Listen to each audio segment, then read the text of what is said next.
또 비유로 말씀하시되 맹인이 맹인을 인도할 수 있느냐? 둘이 다 구덩이에 빠지지 아니하겠느냐? 제자가 그 선생보다 높지 못하나 무릇 온전하게 된 자는 그 선생과 같으리라. 어찌하여 형제의 눈 속에 있는 티는 보고 내 눈 속에 있는 들보는 깨닫지 못하느냐? 너는 내 눈 속에 있는 들보를 보지 못하면서 어찌하여 형제에게 말하기를 형제여 나로 내 눈 속에 있는 티를 빼게 하라 할 수 있느냐? 외식하는 자여 먼저 내 눈 속에서 들보를 빼라. 그 후에야 내가 밝히 보고 형제의 눈 속에 있는 티를 빼리라. 못된 열매 맺는 좋은 나무가 없고 또 좋은 열매 맺는 못된 나무가 없느니라. 나무는 각각 그 열매로 아나니 가시나무에서 무화과를 또는 찔레에서 포도를 따지 못하느니라. 선한 사람은 마음에 쌓은 선에서 선을 내고 악한 자는 그 쌓은 악에서 악을 내나니 이는 마음에 가득한 것을 입으로 말함이니라. 너희는 나를 불러 주여 주여 하면서도 어찌하여 내가 말한 것을 행하지 아니하느냐?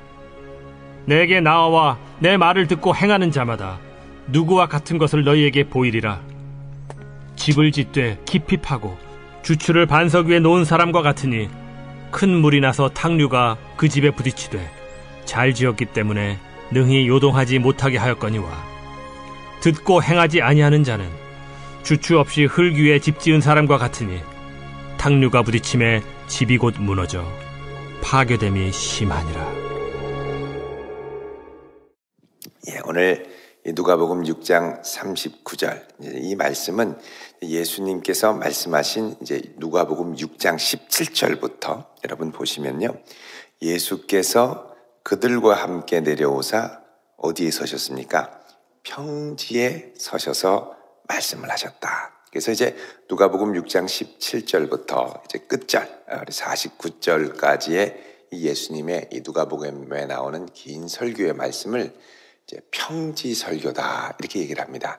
산상수훈에서는 5장부터 마태복음 5장부터 7장까지 예수께서 산 위에 나아가 앉으시니 제자들이 나온지라 이렇게 시작을 하죠. 그래서 마태복음 5장에부터 나오는 이 말씀은 산상설교다 이렇게 얘기를 하고, 누가복음 6장 17절부터 끝절까지 나오는 이 설교는 평지에 서서 말씀하셨다. 그래서 평지설교다 이렇게 얘기를 합니다. 근데 내용의 상당 부분은 이제 서로 중첩되고 겹치는 부분들이 있지요. 이런 거 보면 예수님께서도 설교 말씀을 딱 한 번만 하신 게 아니라 알아들을 때까지 몇 번에 걸쳐서 반복해서 말씀하셨을 때가 있는 걸 알 수가 있습니다. 그래서 설교도 보면은 항상 이렇게 늘 새로운 이야기도 물론 필요하지만 반복적으로 우리가 새겨 들어야 할 때가 또 있다는 것이죠. 그래서 어떨 때는 목사님 지난번에 하신 말씀 같은데 왜 또 반복하시나 이런 생각이 들을 때는 또 하나님의 또 하시고자 하는 뜻이 있겠구나 이렇게 여러분 믿음으로 받아들일 수 있기를 바랍니다. 오늘 말씀 이제 39절에 예수님께서 비유로 말씀을 하십니다. 그러면서 맹인이 맹인을 인도할 수 있느냐 그러죠. 자, 여기 맹인이 맹인을 인도할 수 있느냐. 여러분 이제 인도하는 사람을 뭐라고 그러냐면 지도자라고 합니다.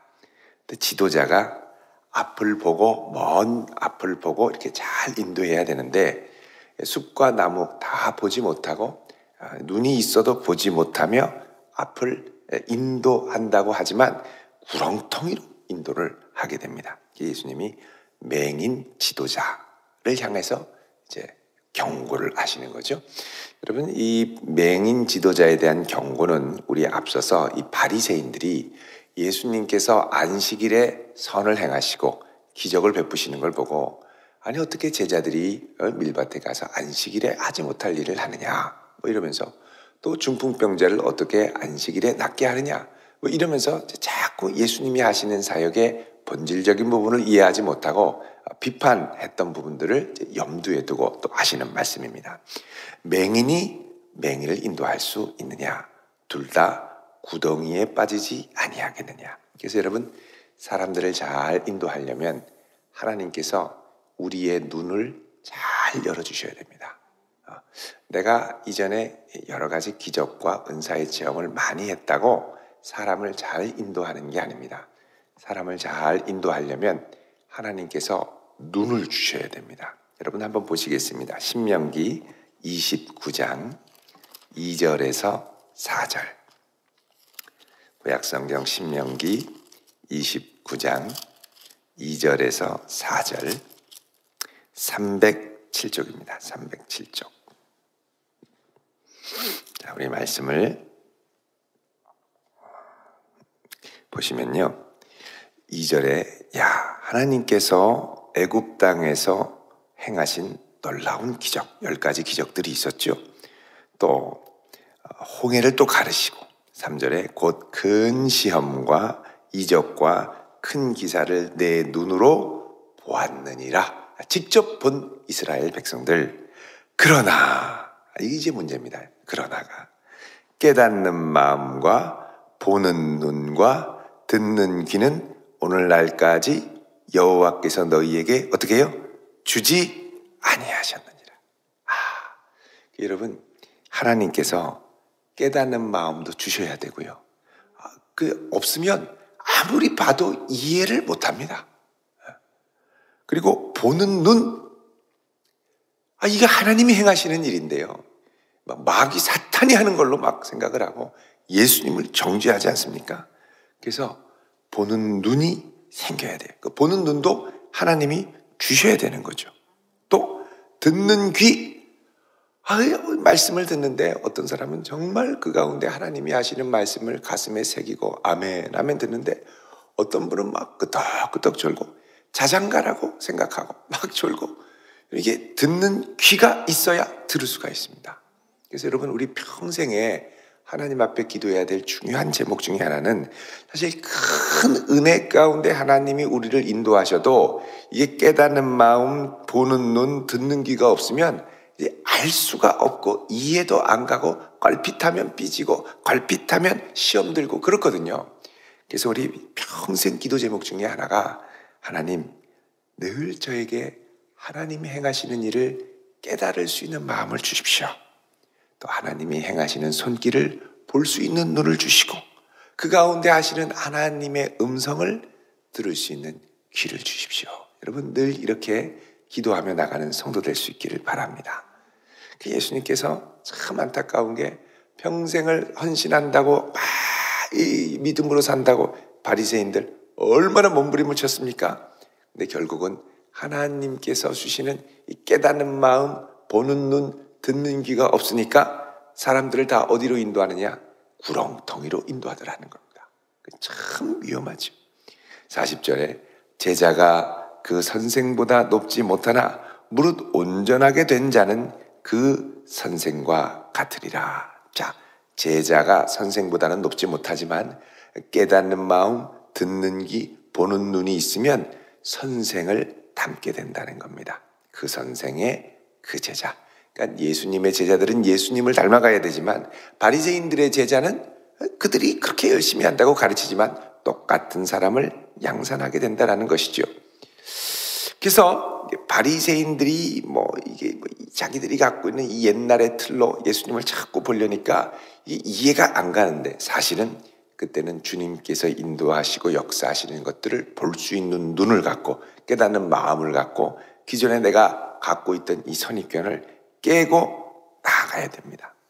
자, 41절에 이어서 말씀하십니다. 어찌하여 형제의 눈 속에 있는 티는 보고 내 눈 속에 있는 들보는 깨닫지 못하느냐. 그러죠.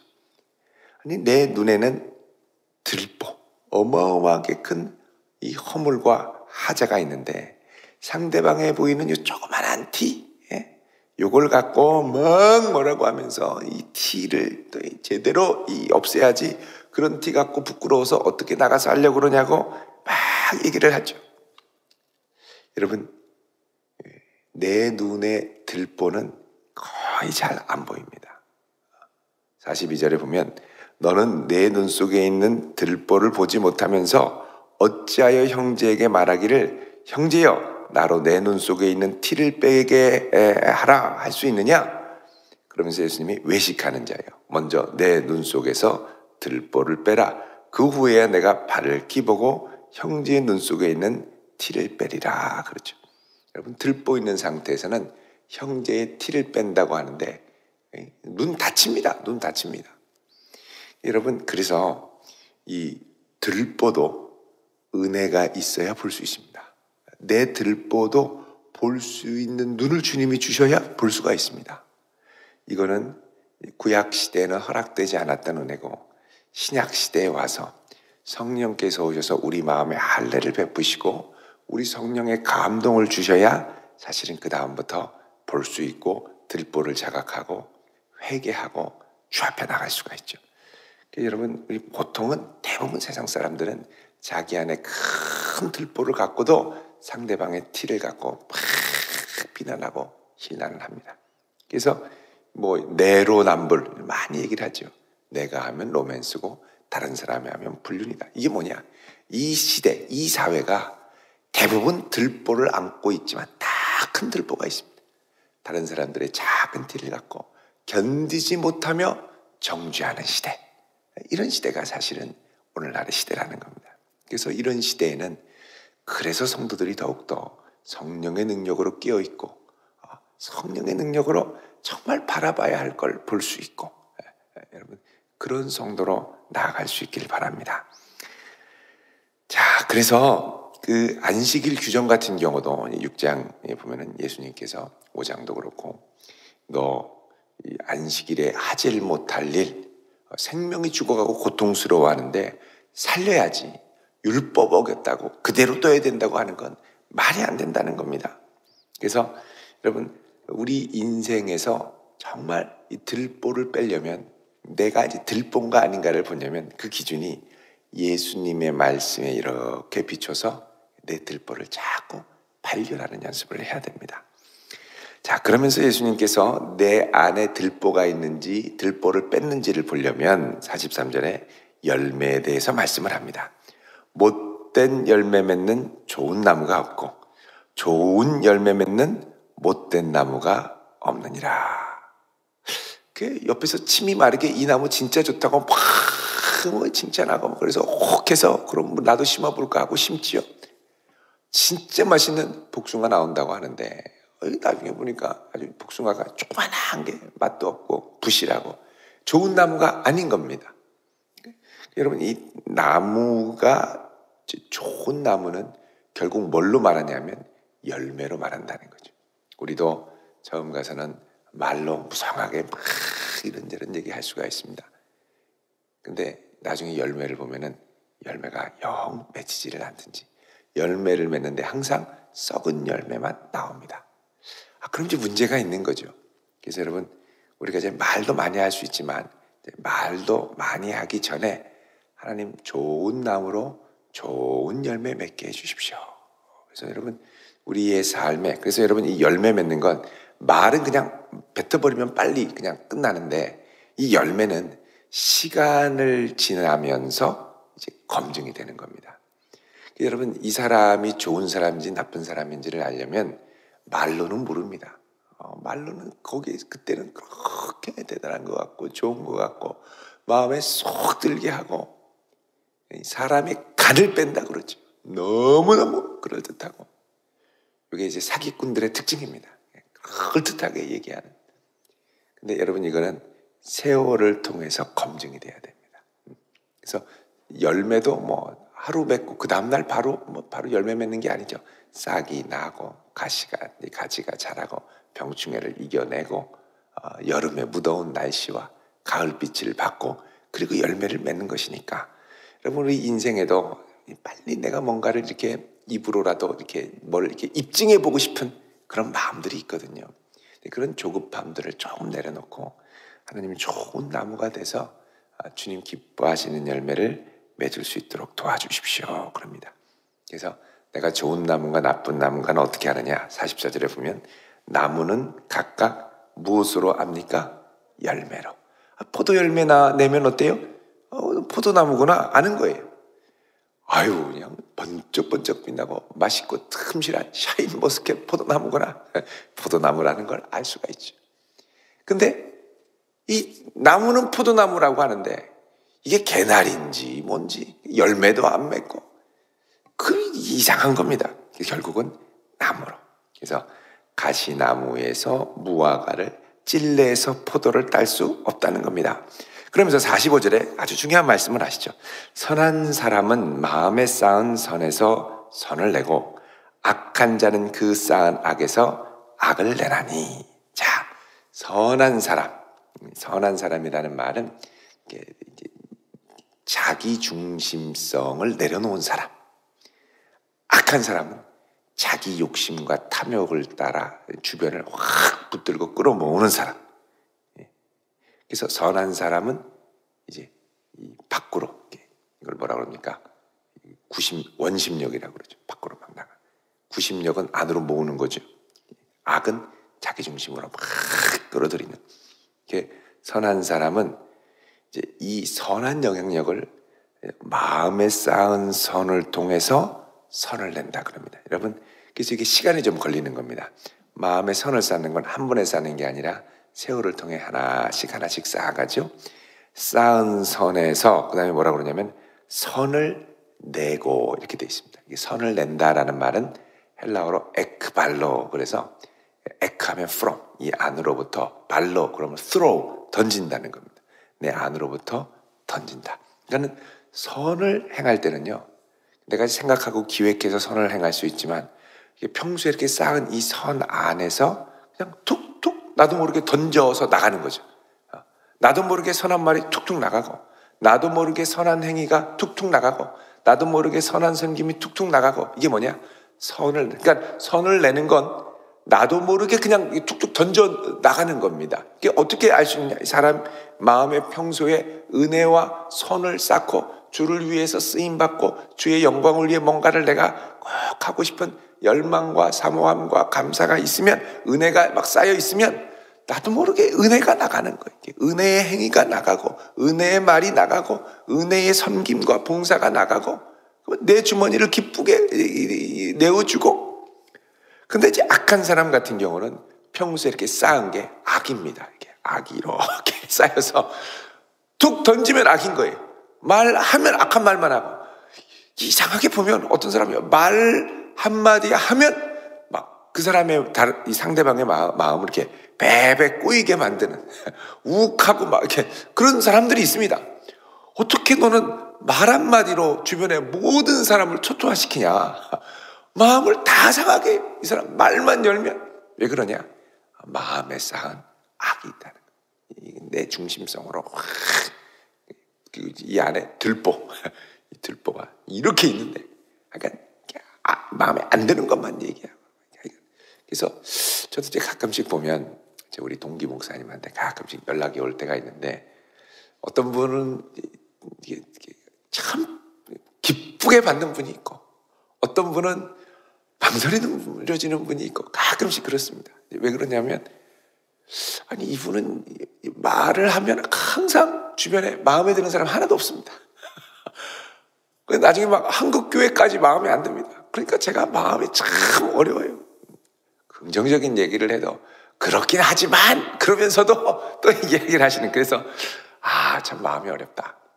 여러분, 우리 대전도한교회 성도는 항상 주님의 은혜로 마음을 가득하게 쌓아갈 수 있기를 축원드립니다. 나도 모르게 툭툭 던지는 게 은혜의 말, 감사의 말, 주님의 역사하심을 간증하는 말, 이런 게 나가야죠. 마음에 안 드는 말, 저 사람은 이게 문제라고 그러고 다 막. 여러분, 절대 이걸 통해서 우리가 뭘 맺느냐? 열매를 맺는. 그래서 여러분, 열매 맺는 거는 우리의 행위로 맺기도 하지만 동시에 우리 이 속에 있는 걸 던지면서 맺는 부분도 많이 있습니다.